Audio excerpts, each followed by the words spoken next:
वेश बदल करके उन ट्रेनों में जाइए, श्रमजीवी, श्रम शक्ति, टीएन एक्सप्रेस, कोई आपको पहचाने नहीं कि आप अश्वनी वैष्णव है, तो आपको फर्क पता चलेगा। माननीय मंत्री जी, सर, भारतीय रेल इस देश के मन में रची बसी हुई है, उसको इतना आसमानी ना बना दिया जाए कि हमें अपने हाथ से दूर जाती दिखे।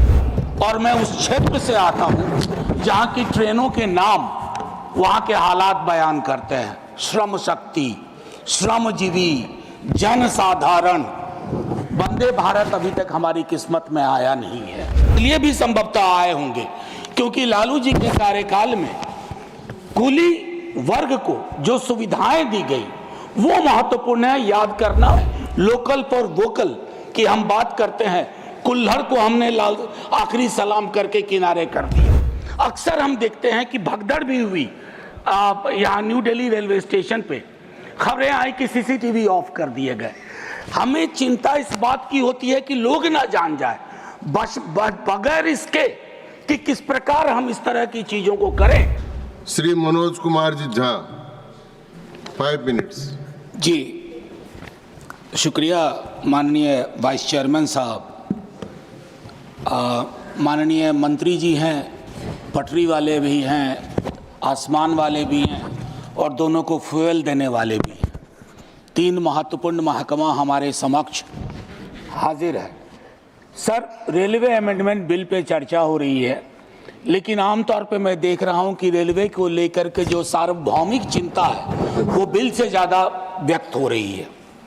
तो मैं 2-4 चीज़ें उसमें, माननीय उपसभापति जी, सबसे पहले तो हमें ये जानना होगा कि भारतीय रेल की हमारी अवधारणा क्या है। मैं 3 फिल्में ले रहा हूं। पाकीज़ा, जिसमें ट्रेन बोलती है,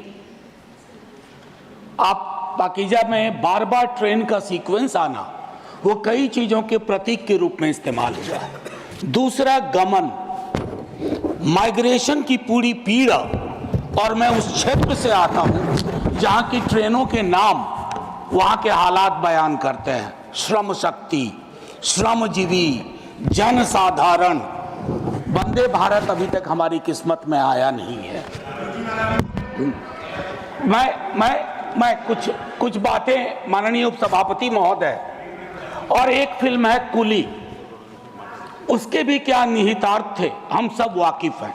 तो भारतीय रेल के साथ कम से कम इस सदन में कई लोग ऐसे होंगे जिनके जीवन के उतार चढ़ाव के साथ भारतीय रेल का ताल्लुक रहा है। मैं उनमें से एक हूं।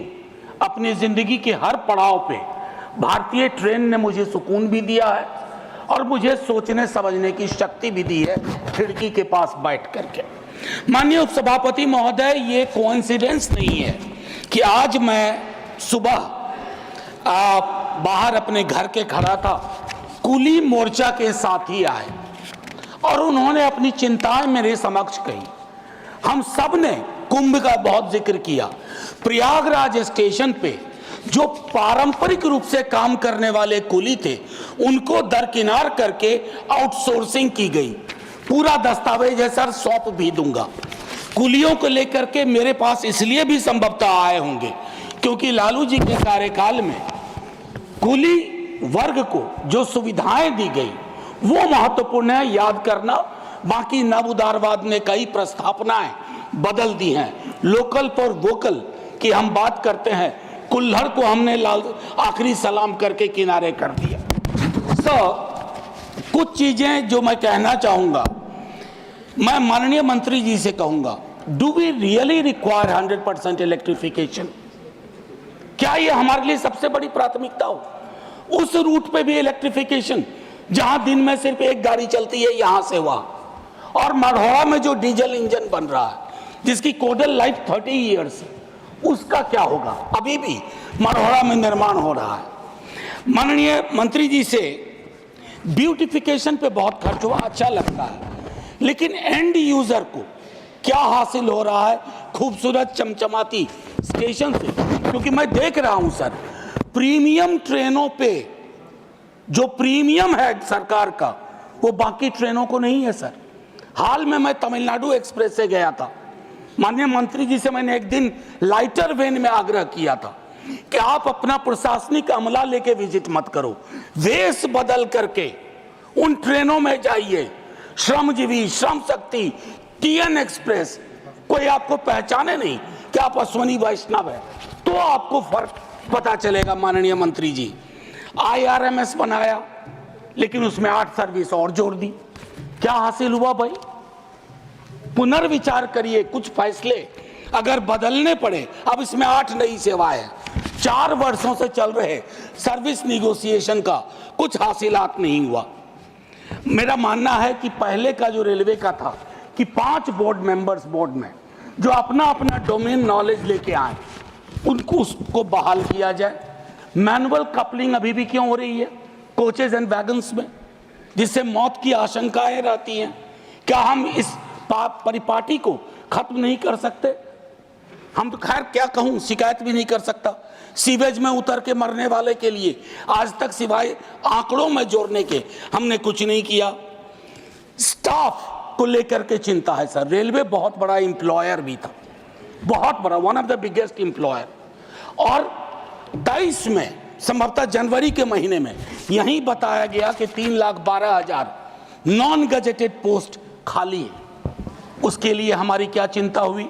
बस 30 सेकंड और दे दीजिए जी, बस 30 सेकंड। भारतीय रेल के भविष्य का सवाल है, हमारा भी भविष्य जुड़ा हुआ है।